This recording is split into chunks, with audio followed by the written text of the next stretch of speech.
पहले क्लास में आप लोग को हम बताए थे कि लघु बीजाणु का निर्माण किस प्रकार होता है। तो उसमें हम लोग देखे थे लघु बीजाणु धानी में सर्वप्रथम विभाजन होता है, जिसके फलस्वरूप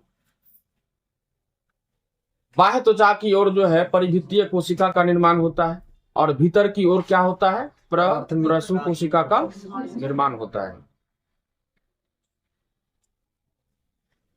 और किस प्रकार से, फिर मैंने कहा था कि परिभित्तीय कोशिका जो होता है उसमें क्या होता है, परिणतिक विभाजन होता है, जिसके फलस्वरूप 3 सतह का निर्माण होता है। 3 सतह में आप लोग को याद होगा हमने लिखा था बाह्य त्वचा, अंतस्थीसियम और टेपिटम। तो आप देखिए ये बाह्य त्वचा की ओर जो है मैंने लिखा है बाह्य त्वचा, इसके बाद जो है ये जो दिखा रहा है 2 लेयर दिखाए हैं, इसको मध्य सतह कह रहे हैं। और मध्य सतह के ठीक नीचे जो है क्या है, अंतस्थीसियम, और सबसे भीतर कौन सा सतह है, टेपिटम। इस तरह से हम 3 सतह का चर्चा किए थे, बाह्य त्वचा, अंतस्थीसियम और टेपिटम। ये जो मध्य सतह है इसका चर्चा हम नहीं की थी, ये अल्पकालिक होता है, कुछ समय के लिए रहता है फिर खत्म हो जाता है। ऐसा माना जाता है कि ये मध्य सतह जो है भोजन को उपलब्ध कराता है, ठीक है ना। लेकिन दरअसल में ये लघु बीजाणु का जो निर्माण हुआ भीतर में, गोल गोल संरचना देख रहे हैं आप लोग ढेर की संख्या में, उसको लघु बीजाणु या परागकण कहते हैं। दरअसल में परागकण को जो है पोषण प्रदान करने का काम जो करता है ये टेपिटम सतह देख रहे हैं ना, जो कि परागकण से ठीक सटा हुआ है। सबसे भीतर का सतह क्या है, टेपिटम, इसके अंदर क्या है, परागकण। तो परागकण को अर्थात लघु बीजाणु को पोषण जो प्रदान करता है यही लेयर सतह जो टेपिटम है, यही उसको क्या करता है, पोषण प्रदान करता है। अगर आप लोग से पूछा जाए लघु बीजाणु या परागकण को पोषण प्रदान करता है, ए नंबर में देगा बाह्य त्वचा, बी नंबर में देगा अंतस्थीसियम, सी नंबर में देगा टपेटम और डी में देगा इनमें से कोई नहीं। तो परागकण या लघु बीजाणु को कौन पोषण प्रदान करता है, टेपिटम। इंपॉर्टेंट क्वेश्चन है। लघु बीजाणु या परागकण को पोषण कौन प्रदान करता है, टेपिटम सतह जो है पोषण प्रदान करता है। अब यहां पर देखिए 2 नंबर में आपको कभी कभी पूछ देता है, डायरेक्टली देगा अंतस्थीसियम, तो अब इसके बारे में 2-4 लाइन लिखना पड़ता है। या फिर पूछ देगा क्योंकि लघु बीजाणु को पोषण कौन प्रदान करता है, टेपिटम सतह, तो इंपॉर्टेंट हो गया ना, तो इसलिए सिर्फ दे देगा टेपिटम, तो उसके बारे में आपको लिखना होगा। हालांकि हम आपको जो है ये बता चुके कि लघु बीजाणु जनन किसको कहते हैं, लघु बीजाणु के निर्माण की क्रिया को लघु बीजाणु जनन कहते हैं, परिभाषा हो गया। और ये भी आपको बता दिए कि लघु बीजाणु धानी से किस प्रकार विभाजन होते रहता है, किसमें क्या विभाजन होता है, क्या बनता है। अंततः हम देखे कि लघु बीजाणु का निर्माण हो गया। तो किससे लघु बीजाणु का निर्माण हुआ, लघु बीजाणु धानी से। किस प्रकार हुआ था वो प्रक्रिया हम आपको बता चुके हैं। तो हम थोड़ा सा जो है आज चर्चा करेंगे अंतस्थीसियम पर और टेपिटम पर। तो आप लोग जो है नीचे स्टार इस तरह से दे दीजिए और लिखिए अंतस्थीसियम, यहां लिखा हुआ है अंतस्थीसियम, इंडोथेसियम, अंग्रेजी में भी लिख लीजिएगा कोष्ठ में।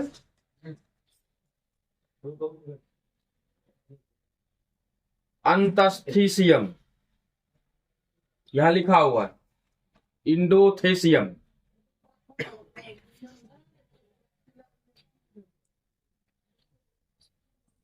और ये अंतस्थीसियम लिख करके इस तरह से एरो साइन दीजिए और लिखिए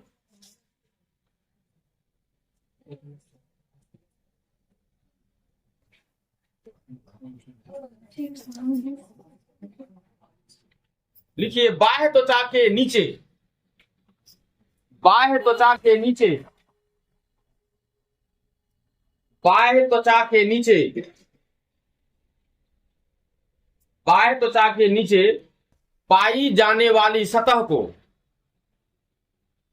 बाह्य त्वचा के नीचे पाई जाने वाली सतह को, पाए जाने वाली सतह को या परत को, या परत को अंतस्थीसियम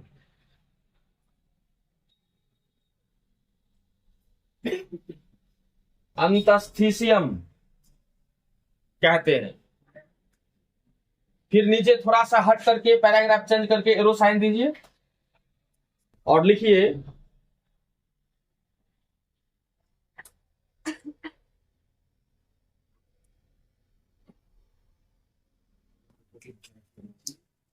देखिए पैराग्राफ चेंज करके एरो साइन लिखिए। परिपक्व होने पर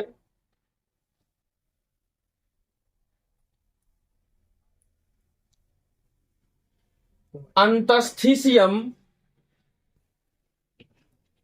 परिपक्व होने पर अंतस्थीसियम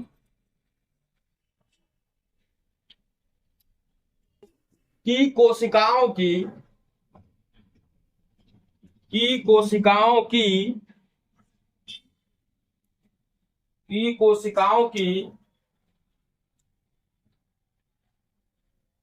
कोशिका भित्ति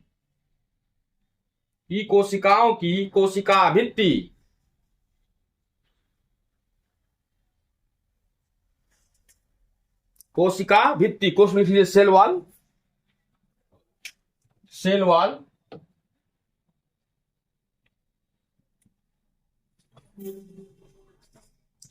कोशिका भित्ति मोटी हो जाती है। कोशिका भित्ति मोटी हो जाती है।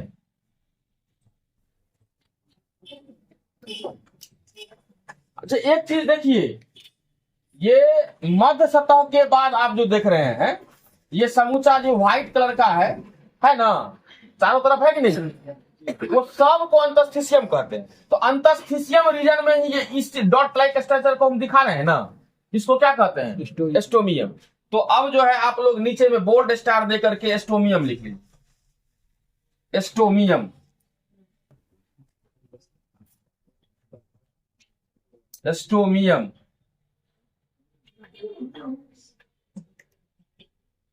और 2 नंबर में आपको ये भी सिर्फ लिखा रहेगा एस्टोमियम, तो उसके बारे में लिखना है।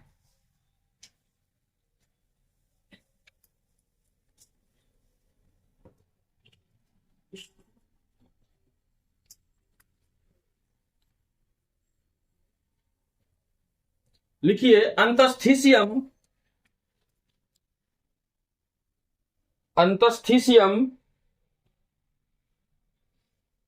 गलत नहीं लिखिएगा, यहां लिखा हुआ है अंतस्थीसियम की कोशिकाओं में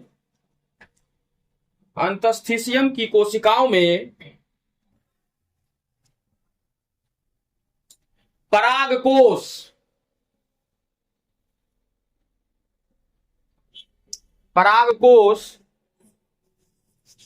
के परिपक्व होकर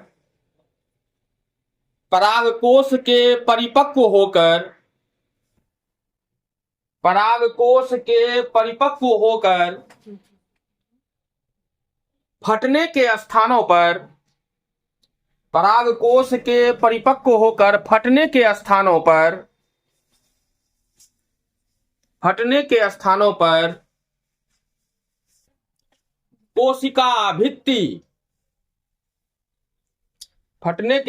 पर कोशिका भित्ति पतली रह जाती है। कोशिका भित्ति पतली रह जाती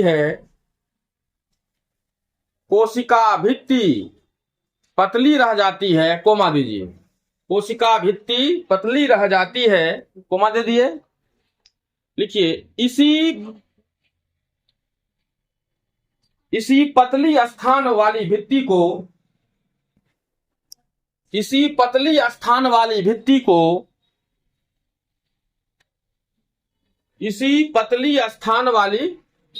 को एस्टोमियम कहते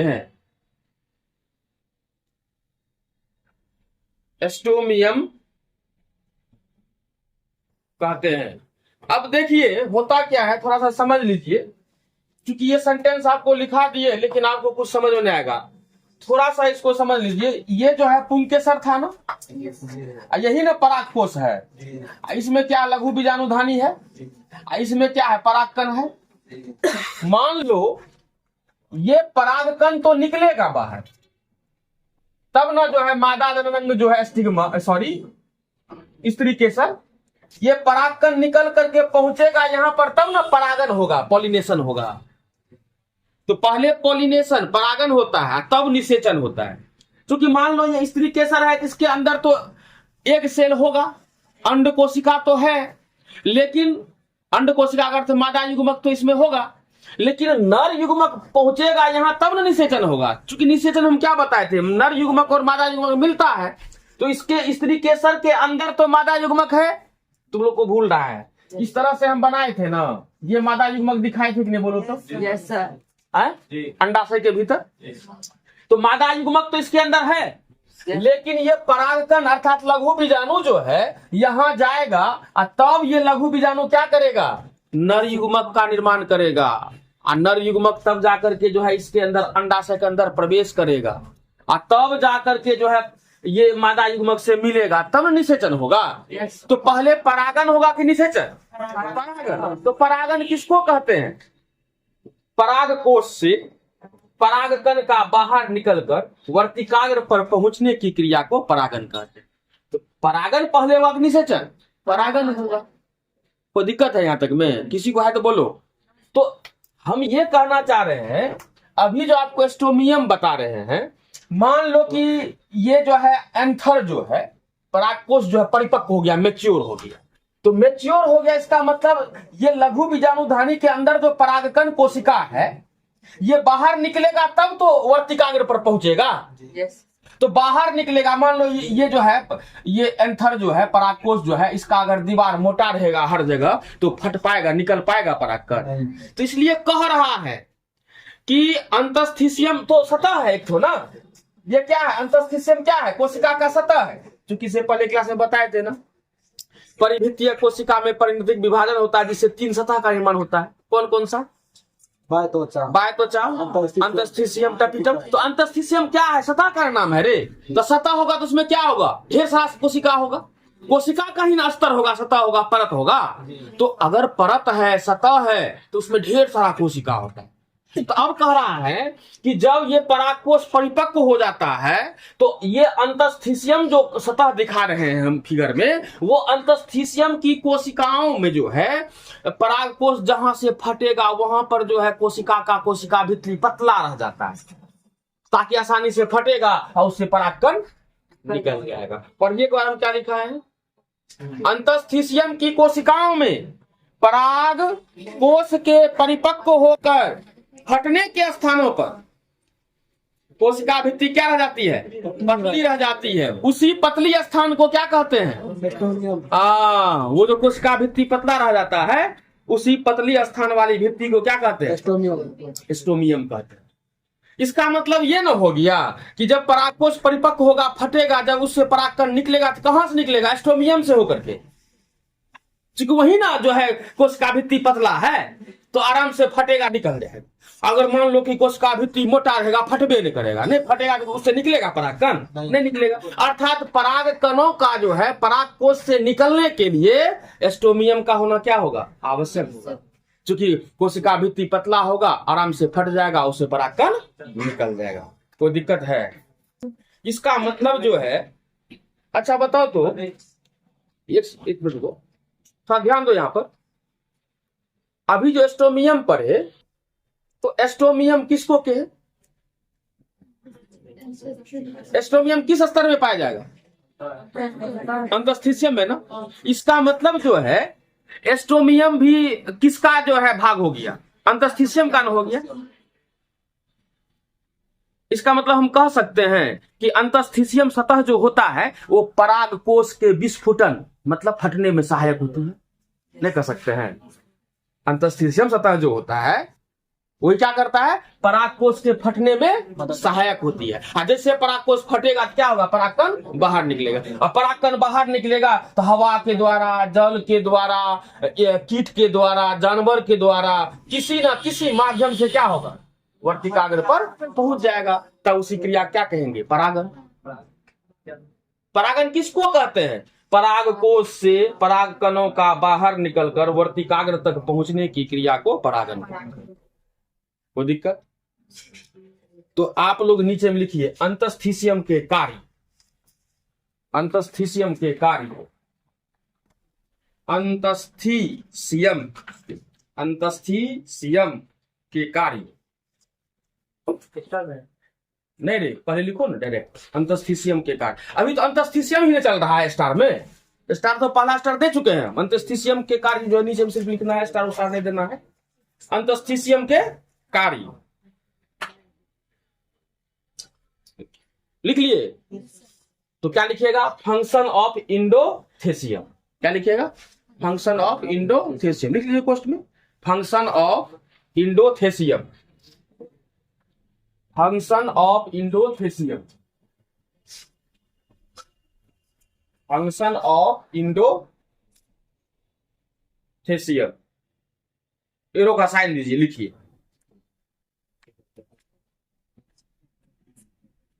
लिखिए अंतस्थीसियम की कोशिकाएं, अंतस्थीसियम की कोशिकाएं, अंतस्थीसियम की कोशिकाएं, अंतस्थीसियम की कोशिकाएं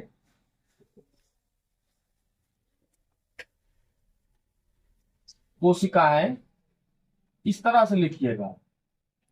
आर्द्रता ग्राही प्रकृति, आर्द्रता ग्राही प्रकृति। इसके पोस्ट में लिख लीजिएगा हाइग्रो एस्कोपिक नेचर। आर्द्रता ग्राही का अंग्रेजी होता है हाइग्रोस्कोपिक, प्रकृति का नेचर। हाइग्रोस्कोपिक नेचर, आर्द्रता ग्राही लिख लिए। प्रकृति का होता है, प्रकृति का होता है।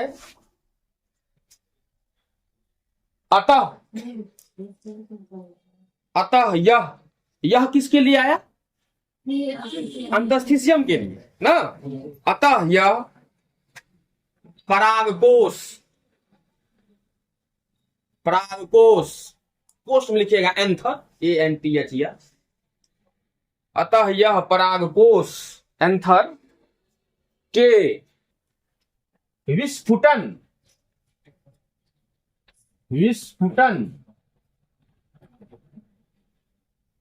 इसको लिखिएगा डेहिसेंस,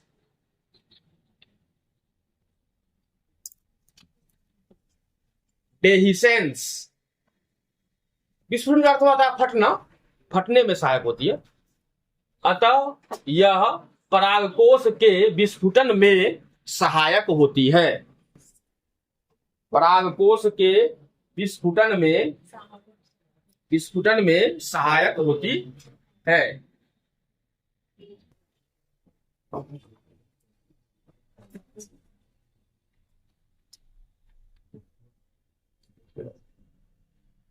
अब देखिए दूसरा क्या बच गया? टैपिटम, जो इंपोर्टेंट हम बोले ना। तो अब नीचे में आप फिर स्टार दे दीजिए इसी तरह से और लिखिए टैपिटम, टैपिटम। ये देखिए लिखा हुआ है, अंग्रेजी में भी लिख लीजिएगा पोस्ट में, TAPETUM, टैपिटम। क्या हुआ?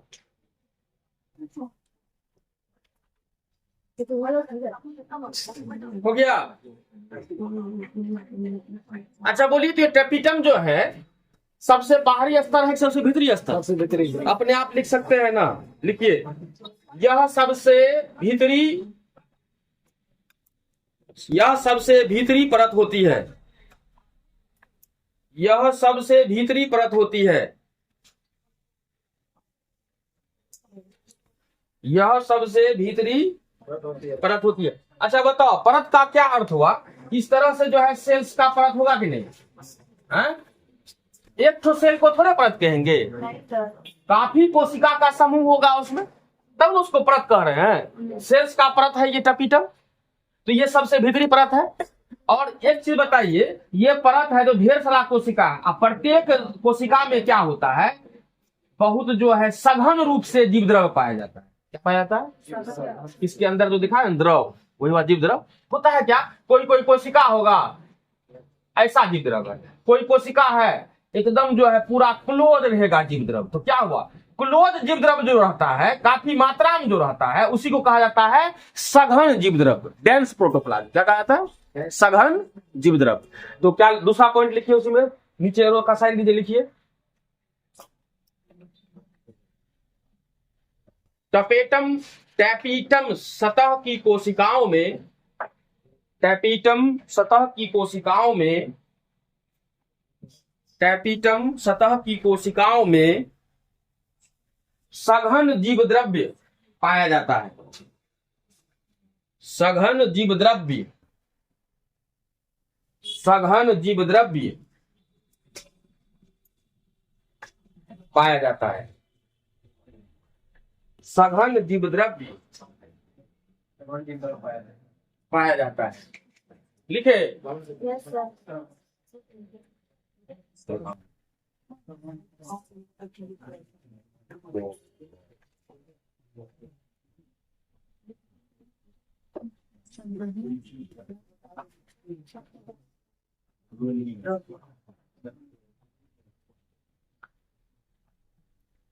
नीचे फिर एरो का साइन दीजिए और लिखिए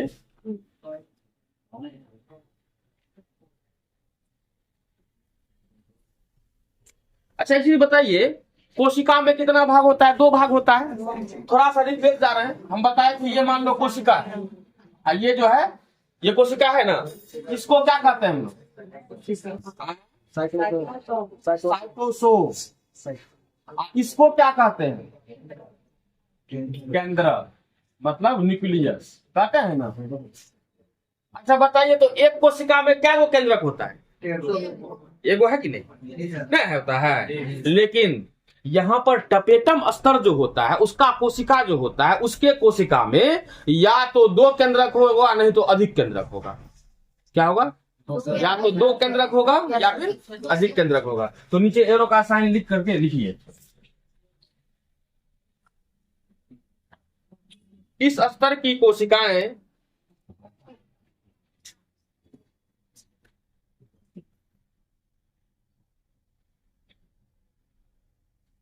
द्विकेंद्रकीय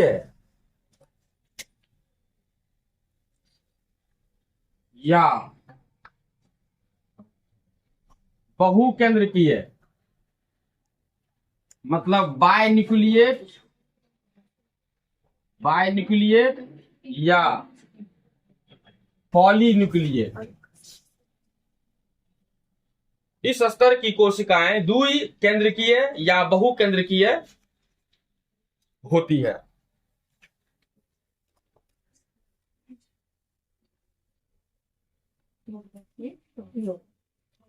द्विकेंद्रकीय या बहुकेंद्रकीय होती है, बायन्यूक्लिएट और पॉलीन्यूक्लिएट। तो द्विकेंद्रकीय और बहुकेंद्रकीय की बात समझे ना। एक ही कोशिका होगा, एक ही कोशिका में जो है या तो 2 केंद्रक होगा या तो 2 से अधिक केंद्रक होगा। अगर 2 केंद्रक होगा तो कहेंगे द्विकेंद्रकीय कोशिका, अगर 2 से ज्यादा होगा क्या कहेंगे? बहुकेंद्रकीय कोशिका कहेंगे। कोई दिक्कत है? अब लिखिए नीचे में लिखिए टैपीटम के कार्य, टैपीटम के कार्य, function FUNCTIONS, functions of tapetum।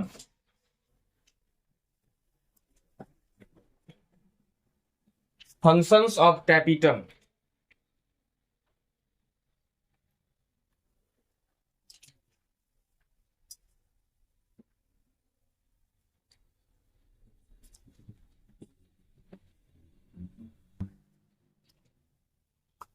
एक नंबर में लिखिए यह लघु बीजाणु या परागकणों को, यह लघु बीजाणु या परागकणों, पोस्ट में लिखिएगा माइक्रोस्पोर, लघु बीजाणु या और पोलन ग्रेन्स, माइक्रोस्पोर्स और पोलन ग्रेन्स। यह लघु बीजाणु या परागकणों को पोषण, इस तरह से लिखिएगा, पोषण, पोष में लिखिएगा न्यूट्रिशन, न्यूट्रिशन, NUTRITION, न्यूट्रिशन, पोषण प्रदान करता है। देखिए इससे ऑब्जेक्टिव आ जाएगा, निम्न में से कौन सा सतह परागकण या लघु बीजाणु को पोषण प्रदान करता है? क्या हो जाएगा? टेपिटम। कोई दिक्कत? दूसरा फंक्शन में लिखिए, नंबर 2 लिखिए। हाँ, 2 नंबर इसका कार्य टेपिटम का, इसमें लिखिए यह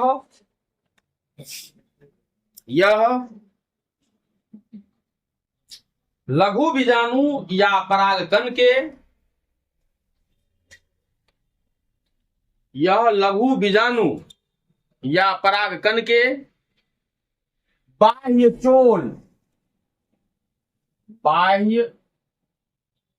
चोल, कोष में लिखिएगा एक्जाइन,